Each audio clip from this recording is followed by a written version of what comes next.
So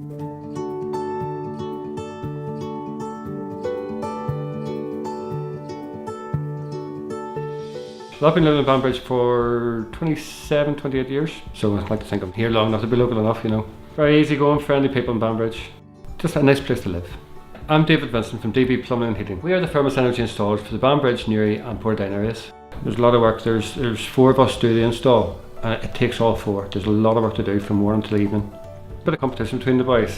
You know, one would drive the other on. It's all in good humour, like, you know, it's all just a bit of stick between the boys. The whole process of the install involves taking out the old hot water cylinder, the cold water storage tanks in the roof space, oil tank, oil boiler, again space all around the house, and replacing all that with your heating system all in one box, your combination boiler. It does everything, it does all your hot water instantly and your central heating. Showing how the homeowner how to work things is very important because it's all new to them. The controls we use are quite user friendly for local installers. If there is a problem with setting the clock or they forget how to do it, I can pop around again and show them how to do it again, reset it for them.